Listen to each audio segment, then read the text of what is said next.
నృసింహ దీక్షలు గురువు గారు నన్ను ఎంతమంది అడిగారో. అయితే గతంలో జరిగినవి జనవరిలో కదండి, జనవరిలో జరిగిన నృసింహ దీక్షలు చాలా దిగ్విజయంగా పూర్తి చేశారు చాలా మంది. అంతమంది అని నేను ఎక్స్పెక్ట్ చేయలేదు అసలు. చాలా మంది ముందుకొచ్చారు కూడా. నరసింహుని గురించి చాలా మంది నరసింహస్వామి అంటే ఉగ్రత్వం ఉంటుంది, భయంతోనూ ఆగిపోయే వాళ్ళే. కానీ ఆయనలో ఉన్న ప్రేమ తత్వాన్ని ఇంకా బాగా తెలిసిందంటే అది మీ వల్ల అండి. చాలా మందికి పరిచయం అయిందనంటే.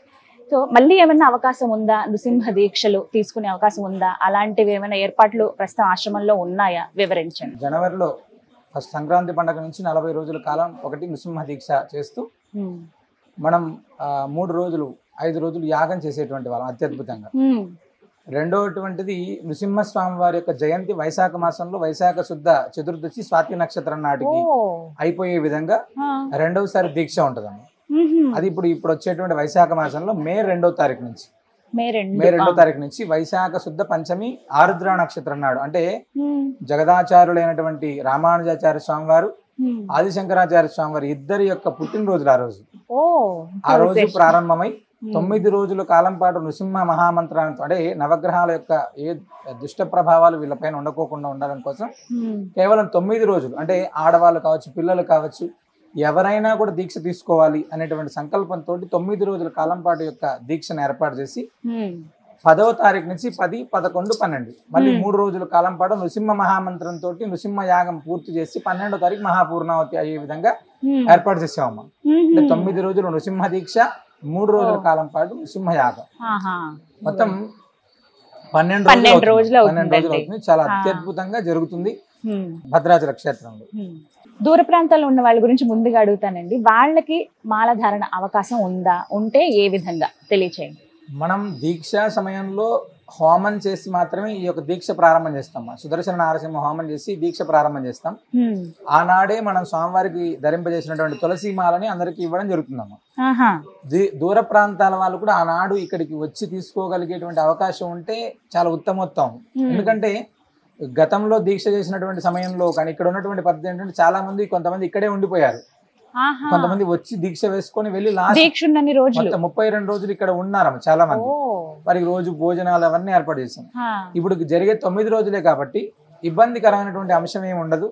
ఇక్కడ ఉండాలనుకుంటే ఇక్కడ పూర్తిగా ఉండొచ్చు, లేదు మేము ఆ రోజు వచ్చి వేసుకొని వెళ్తాం అనుకుంటే 2వ తారీఖు ఉదయం కల్లా 7 గంటలకు ప్రారంభం అవుతుంది. ఉదయం వచ్చి ఆ దీక్షాధారణ అయిన తర్వాత వాళ్ళు యథావిధిగా వెళ్ళిపోవచ్చు.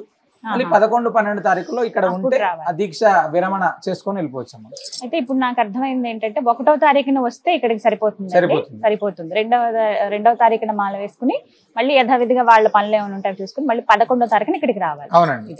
ఇక దీక్షలో ఉన్నటువంటి నియమాలు మాట్లాడదాం గురువుగారు. ముందుగా ఎటువంటి నియమాలు, ముందు నుంచి కొన్ని నియమాలు పాటించాల్సి ఉంటుంది. ఇప్పుడు 2వ తారీఖు మాల వేసుకున్నా 31 తారీఖు నుంచి, ఏప్రిల్ 30 నుంచి లేకపోతే 1వ తారీఖు నుంచి ఖచ్చితంగా పాటించాల్సిన నియమాలు ఏమన్నా ఉన్నాయా? దీక్షాధారణ చేసుకోవాలనుకునేటువంటి వాళ్ళు ఎవరైతే ముందు ఇల్లు శుద్ధి చేసుకోవడం, ఫస్ట్ వాళ్ళకు ఉన్నటువంటి క్షౌరకర్మలన్నీ కూడా పూర్తి చేసుకొని ఇల్లు శుద్ధి చేసుకొని బయలుదేరేటప్పుడు వాళ్ళ తల్లిదండ్రులకు నమస్కారం చేసుకొని ఇక్కడికి వస్తే ఈ దీక్ష దాంట్లో పూర్తి స్థాయిలో, అంటే ఆ 9 రోజులు పాటించే దాంట్లో సాత్వికాహారం, ఉల్లి వెల్లుల్లి అలా ఏం లేకుండా నియమమైనటువంటి భోజనం భగవంతుడికి నివేదన చేసి ఆ ప్రసాదాన్ని తీసుకున్నటువంటి విధంగా, అంటే పొద్దున టిఫిన్, మధ్యాహ్నం భోజనం, రాత్రి ఎలా కాకుండా ఉదయం ఏదైనా స్వామివారికి నివేదన చేసిన కొంచెం ప్రసాదం, మధ్యాహ్నం కొంచెం భోజనం, రాత్రి కొంచెం, అంటే దీంట్లో కూడా ఎక్కువగా తినకోకుండా వీలున్నంత వరకు సాత్వికాహారంగా కొంచెం నిమిత్తంగా కొంచెంగా తీసుకొని ఎక్కువ శాతం నృసింహ మహామంత్రాన్ని అనుష్ఠానం చేయాలన్న.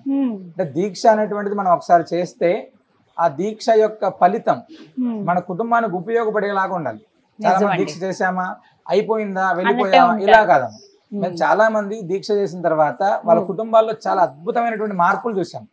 ఆర్థిక స్థిరత్వంగా కుటుంబంలో సెటిల్ అయినటువంటి వాళ్ళు, వివాహానికి సంబంధించిన, ఉద్యోగానికి సంబంధించినటువంటి, సంతానాలకు ఇబ్బంది పడి, ఇలా ఎన్నో రకాలైనటువంటి మార్పులు మేము ప్రత్యక్షంగా చూస్తూనే ఉన్నాం. గత 9-10 సంవత్సరాల నుంచి ఈ కార్యక్రమం జరుగుతుంది కదా. చాలా కుటుంబాలు చాలా అత్యద్భుతంగా సెట్ అయ్యారు. నృసింహ మహామంత్రాన్ని సాధారణంగా జపం చేస్తేనే అద్భుతమైన ఫలితం ఉంటుంది. ఒక దీక్షగా ఉండి నృసింహ మహామంత్రాన్ని మనం అనుష్ఠానం చేస్తుంటే ఎంత అద్భుతమైనటువంటి ఫలితం ఉంటుంది అనేది మనం ఊహ కూడా అందదమ్మా. ఎందుకంటే నారసింహ సమోదేవో త్రైలోక్య నాస్తి నిశ్చయ అని బ్రహ్మాండ పురాణం చెప్తుంది. అలాంటి నృసింహస్వామిని, అలాంటి నృసింహ మహామంత్రాన్ని మనం ఒక నియమబద్ధంగా 9 రోజుల కాలం పాటు రోజు ఒక 1000 సార్లు, 500 సార్లు, 108 సార్లు మనం చేస్తూ ఉంటే దాని ఫలితం ఖచ్చితంగా మనకు వస్తుంది.